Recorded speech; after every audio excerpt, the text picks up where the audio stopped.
मैं doctor Sitaram Kumawat, associate professor, government college Kaladera.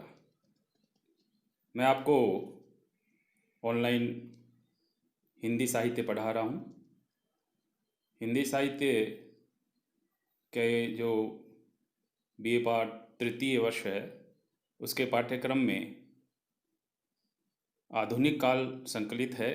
तो मैं आज आपको आधुनिक काल के बारे में थोड़ा सा बता देता हूँ। आधुनिक काल का जो इतिहास है, आधुनिक काल के जो रचनाकार हैं, उनके रचनाएं हैं, उनके बारे में मैं बता रहा हूँ। आधुनिक काल के जो पितामह हैं वो भारतेंदु हरिश्चंद्र को माना जाता है, और इनको जो भारतेंदु की उपाधि दी थी वो जनता ने दी थी। इनका जन्म जो है 9 सितंबर 1850 और मृत्यु 6 जनवरी 1885 मानी जाती है।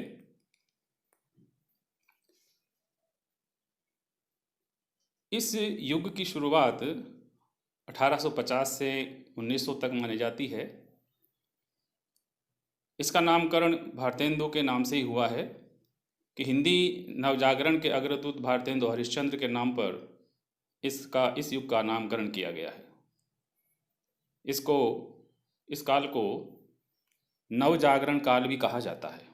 नवजागरण, जागरण चेतना से है, और चेतना कब आती है? जब हम कुछ नए विचार करते हैं, पुरानी परंपराओं को तोड़ते हैं। तो नव जागरण, नया जागरण। नया जागरण क्या? जो परंपराएं, जो हमारी पुरानी परंपराएं थी, जो बेड़ियां थी, जो रीति रिवाज थे, उनमें हम जो है बंधे चले आ रहे थे। अब उनको तोड़ना पड़ेगा, अब उनको जो है परिमार्जित करना पड़ेगा, और नया युग अपन को गढ़ना पड़ेगा। तो इसलिए इसको नवजागरण काल कहा गया है। हिंदी साहित्य के आधुनिक काल के संक्रांति काल के दो पक्ष हैं। इस समय के दरमियान एक और नवीन परिपाटी में काव्य रचना हो रही थी, तो दूसरी ओर सामाजिक राजनीतिक क्षेत्रों में जो सक्रियता बढ़ रही थी और परिस्थितियों के बदलाव के कारण जिन नए विचारों का प्रसार हो रहा था, उनका भी धीरे धीरे साहित्य पर प्रभाव पड़ने लगा। ये प्रभाव प्रारंभ के जो 25 वर्ष है, 1843 से 1869 तक साहित्य पर ये बहुत कम प्रभाव रहा है। किंतु सन 1868 के बाद नवजागरण के लक्षण अधिक स्पष्ट दिखाई देने लग जाते हैं। यानी 25 वर्ष तक थोड़ा ज़्यादा लक्षण दिखाई नहीं दिए हैं, लेकिन 68 के बाद स्पष्ट रूप से नए लक्षण दिखाई देना शुरू हो गए थे। भारतेंदु का जो व्यक्तित्व था वो बड़ा प्रभावशाली था। वे संपादक भी थे, संगठनकर्ता भी थे, वे साहित्यकारों के नेता भी थे, समाज को दिशा देने वाले सुधारवादी विचारक भी थे। उनके आसपास तरुण और उत्साही रचनाकारों की पूरी जमात तैयार हुई। अतः इस युग को भारतेंदु युग की संज्ञा देना उचित है। मैंने पहले बता दिया कि इसको भारतेंदु काल कहा जाता है। क्यों कहा जाता है ये आपको मैंने अब बताया है। डॉक्टर लक्ष्मी नारायण वार्ष्णेय हुए हैं, एक प्रमुख आलोचक हैं। उन्होंने लिखा है कि प्राचीन से नवीन के संक्रमण काल में भारतेंदु हरिश्चंद्र भारतवासियों की नवोदित आकांक्षाओं और राष्ट्रीयता के प्रतीक थे। वे भारतीय नवोत्थान के अग्रदूत थे।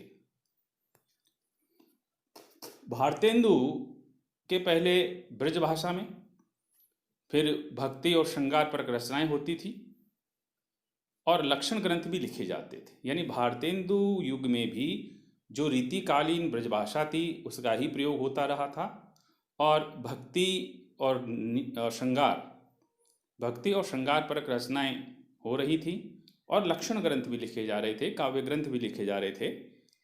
भारतेंदु के समय से काव्य के विषय में चयन में व्यापकता और विविधता आई। देखिए, मैंने जो लाल अक्षरों में इसको हाईलाइट कर रखा है उस पर आप ध्यान दीजिए कि भारतेंदु के समय में विषय चयन, यानी कि कविता का विषय क्या हो, गद्य का विषय क्या हो, कहानी का विषय क्या हो, इसमें एक व्यापकता आई, विविधता आई, और विविधता आई, अनेक रूपता आई। श्रृंगारिकता, रीतिबद्धता में कमी आई। राष्ट्र प्रेम, भाषा प्रेम और स्वदेशी वस्तुओं के प्रति प्रेम कवियों के मन में पैदा होने लगा। उनका ध्यान सामाजिक समस्याओं और उनके समाधान की ओर भी गया। सामाजिक समस्याओं, समाज की क्या समस्याएं हैं, क्या क्या क्या कुरीतियां हैं, जैसे सती प्रथा है, बाल विवाह है, बहु विवाह है, ऐसी जो मृत्यु भोज है, ऐसी जो समस्याएं थी वो हमारे यहाँ कई दिनों से, घूंघट प्रथा है, कई दिनों से जो है ये चली आ रही थी। हम इसको अपना एक अंग मानकर स्वीकार कर रहे थे, लेकिन अब इनके समस्या और समाधान की तरफ भारतेंदु काल के रचनाकारों का ध्यान गया है। इस प्रकार उन्होंने सामाजिक राजनीतिक क्षेत्रों में गतिशील नवजागरण को अपनी रचनाओं के द्वारा प्रोत्साहित किया। भारतेंदु अकेले नहीं थे, इनका मंडल था, तो इन भारतेंदु मंडल कहा जाता था, जिसमें साहित्यकारों का एक उज्जवल मंडल प्रस्तुत हुआ जिसे भारतेंदु मंडल के नाम से जाना गया। इसमें भारतेंदु के समान धर्मा रचनाकार थे। इस मंडल के रचनाकारों ने भारतेंदु से प्रेरणा ग्रहण की और साहित्य की श्रीवृद्धि का काम किया। भारतेंदु मंडल के प्रमुख रचनाकार इस प्रकार हैं: स्वयं भारतेंदु हरिश्चंद्र, प्रताप नारायण मिश्र, बद्री नारायण चौधरी प्रेमघन, बालकृष्ण भट्ट, अंबिका दत्त व्यास, राधाचरण गोस्वामी, ठाकुर जगमोहन सिंह और लाला श्रीनिवास दास, सुधाकर द्विवेदी, राधा कृष्ण दास। ये इनका एक मंडल था जो आपस में मिलकर के विचार विमर्श करते थे और किन विषयों पर लिखा जाना चाहिए, कैसे लिखा जाना चाहिए, जनता की रुचि किस तरह से उसमें जागृत हो, ऐसा काव्य लिखा जाए। भारतेंदु मंडल का जो मूल स्वर था वो नव जागरण का था। नव जागरण की पहली अनुभूति हमें भारतेंदु हरिश्चंद्र की रचनाओं में मिलती है। भारतेंदु युगीन नव जागरण में 4 प्रकार के विचारधारा के रचनाकार थे, यानी 4 प्रकार के रचनाकार, 4 विचारधाराओं के रचनाकार इसमें थे भारतेंदु मंडल में। एक तो राजभक्ति, जो ब्रिटिश शासन की प्रशंसा किया करते थे। देशभक्ति, जो ब्रिटिश शोषण का विरोध किया करते थे। सुधारवादी, जो सामाजिक चेतना को जागृत करते थे। यथा स्थितिवादी, यानी जो है उसको स्वीकार करना, जैसा है वैसा उसमें जी लेना, उनको उसी तरह से प्रस्तुत करना। ये 4 प्रकार के रचनाकार थे। भारतेंदु युग में नारी शिक्षा, विधवाओं की दुर्दशा, छुआछूत आदि को लेकर सहानुभूतिपूर्ण कविताएं लिखी गईं। भारतेंदु युगीन कवियों ने जनता की समस्याओं का व्यापक रूप से चित्रण किया। व्यापक रूप से जनता की समस्याओं का व्यापक रूप से, पहले साहित्य जो है जनता से नहीं जुड़ा हुआ था। रीतिकाल में आप देखा होगा कि साहित्य सामंतीवादी हो गया था, राजाओं के दरबार तक सीमित हो गया था, जनता से कोई लेना देना, जनता के दुखों का, उनकी कष्टों का, उनके विचारों का, उनकी स्थितियों का कोई मतलब नहीं था। लेकिन भारतेंदु युग में भक्ति अन्य युगों की भांति भक्ति संप्रदाय निर्धारित भक्ति नहीं है। एक ही रचनाकार सगुण और निर्गुण दोनों तरह के पद रचते थे। जो संप्रदाय बटे हुए थे पहले, जैसे भक्ति काल में भी बटे हुए थे, रीति काल में बटे हुए थे, ये संप्रदाय जो है लगभग समाप्त से हो गए थे और हर रचनाकार कोई संप्रदाय में बंधा नहीं था। वो सगुण काव्य भी लिखता था और निर्गुण काव्य भी लिखता था।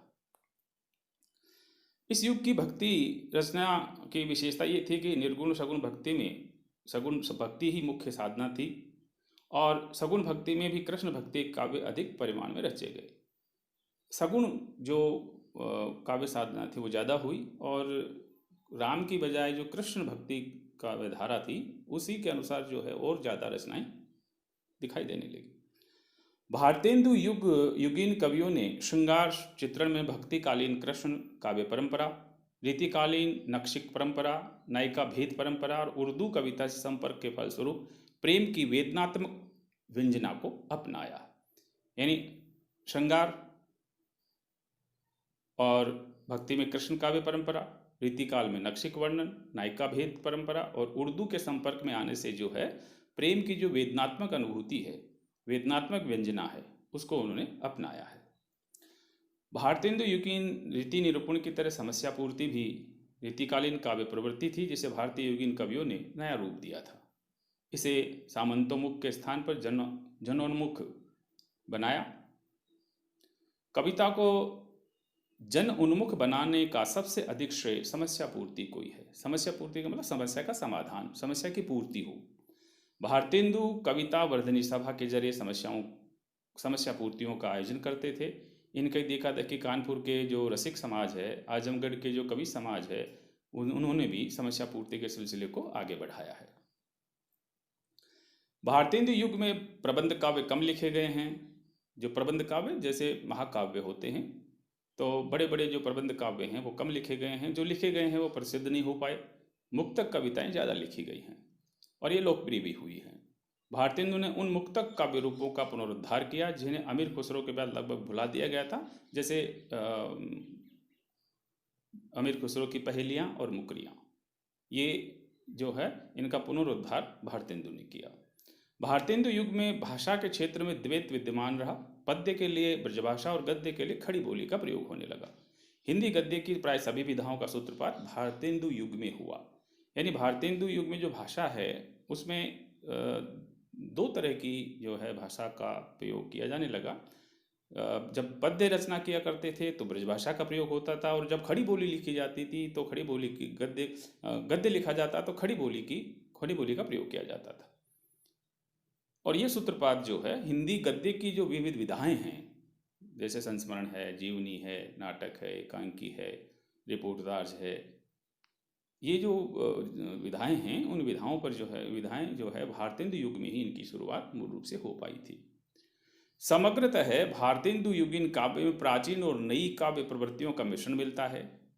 इसमें यदि एक और अमीर खुसरो कालीन काव्य प्रवृत्ति पहेलियाँ और मुकरियाँ, भक्तिकालीन काव्य प्रवृत्ति भक्ति भावना, रीतिकालीन काव्य प्रवृत्ति श्रृंगारिता, ऋतु निरूपण, समस्या पूर्ति जैसी काव्य प्रवृत्तियाँ मिलती हैं, तो दूसरी ओर राजभक्ति, देशभक्ति, देशानुराग की भक्ति, समाज सुधार, अर्थनीति का खुलासा और भाषा प्रेम जैसी नई काव्य प्रवृत्तियाँ भी हमें इसमें मिलती है। यानी जो प्राचीन काव्य परंपराएं यहाँ वो भी थी, और नवीन काव्य परंपराएं जैसे राजभक्ति, जैसे देशभक्ति का जज्बा, देश के प्रति अनुराग, समाज सुधार की जो बातें हैं, अर्थनीति यानी किस तरह से जो है लोगों को जो है अपने कार्य व्यवहार में कुशलता हो और वो अपना जीवन यापन अच्छी तरह कर सके, भाषा प्रेम और नई भाषा प्रेम, अपनी भाषा से प्रेम, यानी किसी के जैसे नौकरी लगने के लिए अंग्रेजी भाषा के पीछे भागते हैं, वैसे नहीं, अपनी निजी भाषा के प्रति प्रेम उत्पन्न हुआ, ये प्रवृत्तियाँ भी इसमें मिलती हैं।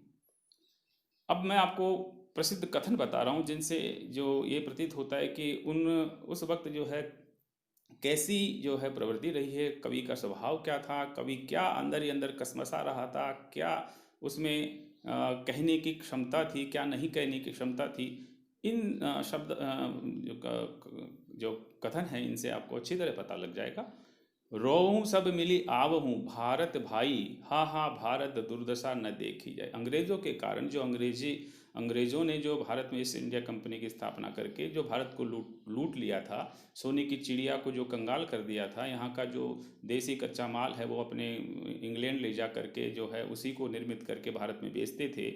तो ऐसी भारत की दुर्दशा हुई जिसके लिए भारतेंदु को कहना पड़ा कि आओ सब मिल करके रोएं भारतवासियों, हाँ हाँ दुख की वाणी है, ऐसी भारत दुर्दशा हमसे देखी नहीं जाती है। ये जिए धरकत ये न होई है, को सुनी लेई, कछु दोष है मारी है और रोवन न देही। देखिए क्या कसबसाहट है कि क्या पता नहीं क्या दोष है कि मारते भी हैं और रोने भी नहीं देते हैं, इतनी ज़्यादा व्यवस्था है। ये प्रताप नारायण मिश्र का कथन है। अमीय की क्रिया सी चिरजीवी रहो विक्टोरिया, ये व्यंग है। इंग्लैंड की रानी जो विक्टोरिया, उसके बारे में कहा है अंबिका दत्त व्यास ने कि अमी यानी अमृत की तरह जो है चिरजीवी बनी रहो, धन्य हो तुम। अंग्रेज राज सुख साज सजे सब भारी, पे धन विदेश चली जात है यह अति ख्वारी। ये भारतेंदु ने कहा है कि अंग्रेज राज सुख और साज का पूरा जो है प्रबंध कर रखा है, सारी चीज़ें हैं, लेकिन अपना ही धन विदेश चला जाता है। ये सबसे बड़ी खारी बात है, गलत बात है, ये हमें जो है कचोटती है। भीतर ही भीतर सब रसस्तों से, हंसी हंसी के तन मन धन मुँह से, जाहिर बातन में अति ते, क्यों सकी सज्जन नहीं अंग्रेज। ये एक पहेली है कि भीतर ही भीतर सब रस्तों से, यानी भीतर ही भीतर जो है सारे रस चूस करके खोखला कर देते हैं, सारी अर्थव्यवस्था को खोखला कर दिया है।